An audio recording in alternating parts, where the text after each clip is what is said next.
Now I know what you're thinking. I've been gone for a while. Well, let me just tell you, I did a lot of research for this video. Now I don't know if you can tell from the title. I have decided that I actually want to do a teeny tiny commentary about the Avatar movie that everybody hated 9 years ago. And I'm gonna tell you why. And we'll start with the youngest. What do you think?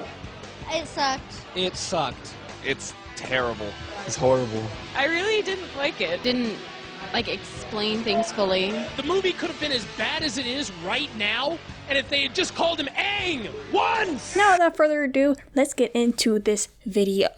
Now this movie was directed by M. Night Shyamalan, who was responsible for the great and talented, amazing Oscar-winning movies like After Earth, The Visit, Glass, and Stuart Little. Now the movie actually starts off correctly, which is probably the best thing that they did in this movie. And then after that, it starts off like a Star Wars beginning, which I really don't understand why that needed to be put in there, but it's there. So now we're introduced with our little water tribe of Katara and Sokka, which I know is a little bit nitpicky, but in the show, weren't they on like little like iceberg looking like iceberg thingies, not like an actual like huge land of like ice? I'm gonna be a little bit nitpicky in this video considering I did watch the whole season 1, or as you call it, book 1, just for this video so I could be a little bit more accurate.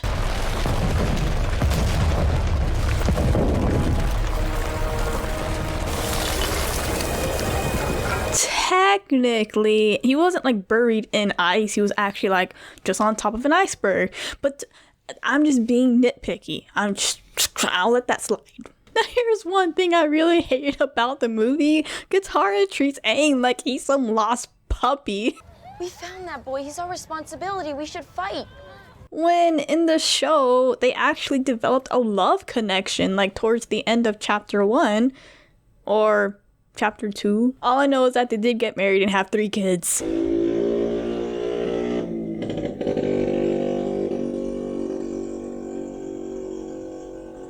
Now another thing I wanted to point out was that Sokka was extremely boring in this movie. He's just angry all the time. Coincidence that we break him out of the ice, light shoots into the sky, and now the Fire Nation is here with their machines. I'm not trying to be racist, but their skin colors are the complete opposite. Also, you notice how in the show, Zuko actually reveals that Aang is the Avatar, but in this case, the grandma reveals he's the Avatar? Little boy might be the Avatar. But the grandma had no idea until Zuko actually said something, so... Just saying, just some things are a little bit wrong. You're the Airbender? You're the Avatar? Aang? No way. So Aang gets, well, he doesn't get captured per se. He actually agrees to get captured.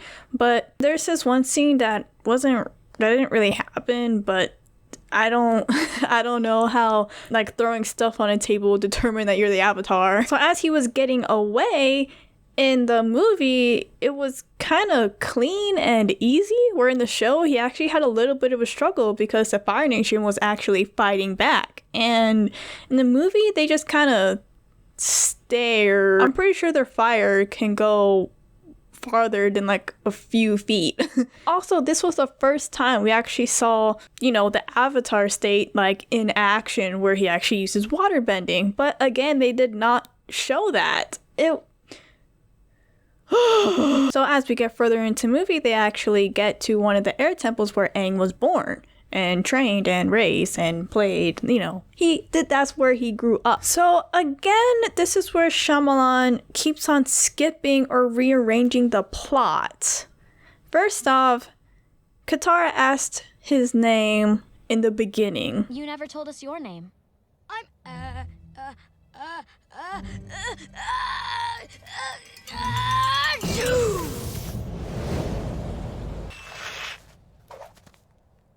Usually what you do when you meet somebody for the first time is ask them their name.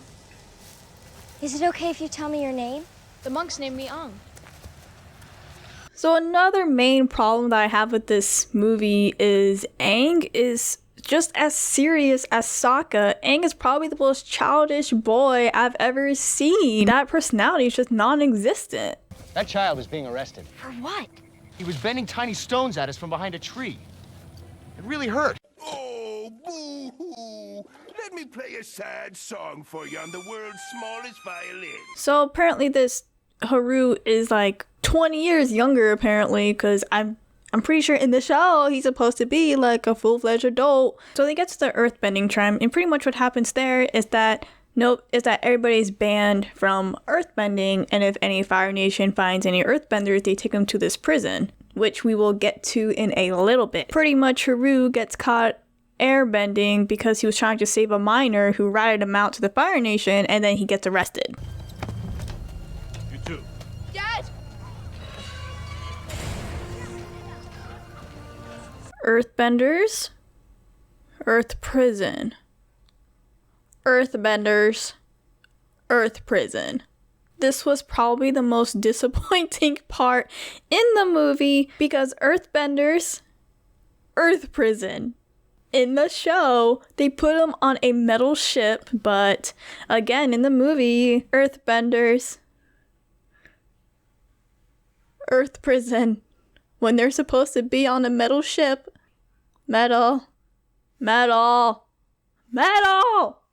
Also, another technicality, Katara gets herself captured. Shows he's in there by herself as Sokka and Aang, goes and tries to save her. But then Katara, wants to save everybody, not just Haru. I don't want to hurt anyone. All airbenders should be dead. Kill them! Firebenders! Let's go! Even with the amount of Earth that they have with this Earth prison, they do this.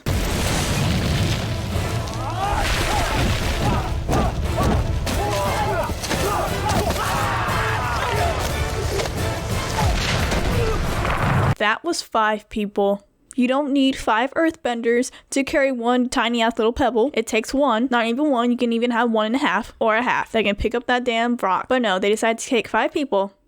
The same 5 people in the show that can obliterate like a tank or a shape or shift the whole damn mountain. They carry a damn pebble. Now with this fight, it takes them forever to bend. Pay attention to this guy in the corner doing absolutely nothing but sway his arm. Now this was another plot that was also skipped in the movie, was the pirate ship. There was a bunch of pirates and they possessed a water scroll that Katara really wanted. Of course, Katara stole it, and then, the pirates followed them to their little island and whatnot. That was, that happened. Now I'm going to tell you this, they missed a lot of plots. I didn't realize so much happened in book 1. They missed Kiyoshi, Boomy, Fortune Teller, the Hey Bye Spirit, freaking Jet. Now there is a scene where he does practice waterbending, and let me tell you, in the show he learned it pretty damn quick, but in this one it's almost like he's acting like Katara, because Katara couldn't get it, and then Katara got jealous that Aang learned it a lot faster. Well, of course, because he's the Avatar, that's just gonna come natural.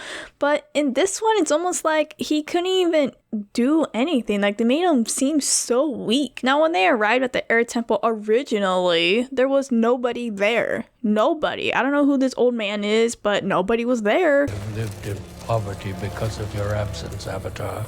So you will understand my actions today. So in the movie, he actually got caught by archers, but I guess we'll go with the plot where the old man betrays Aang to the Fire Nation for some money, even though it didn't happen in the show. But who am I to judge? At least they got the blue spirit. Now we're finally introduced to the Fire Lord. Oh my god, I'm just excited. Who the hell is this? It almost looks like he's trying to cosplay the Fire Lord, but it's not quite there. Now, skipping ahead because I got really bored in watching this movie, finally head to the Northern Water Tribe where they have to learn water bending, and of course we are introduced to the princess. Oh no. Did nobody point out that your head looks like a giant? So now we come up to the scene where Katara and Aang both try to learn water bending, but this is probably the most unexciting scene Ever.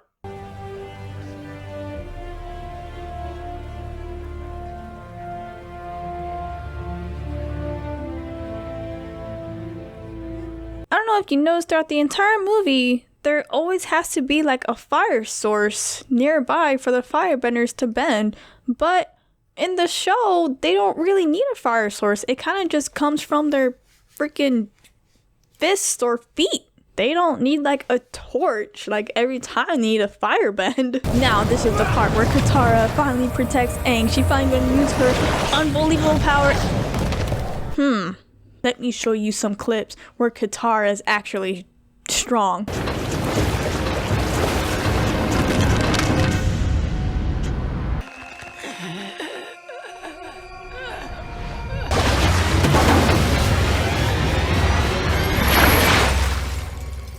Now, correct me if I'm wrong, but the moon spirit is in disguise with a fish. I don't know why, but he is. We are now the gods. No! He's making fire out of nothing. Oh my god, did they just say he's making fire out of nothing?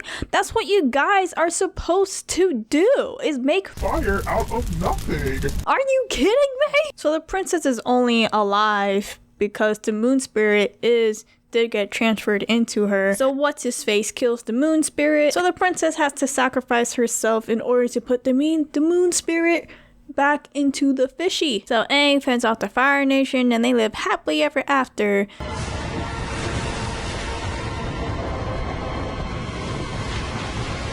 But not until the ending where we see Azula.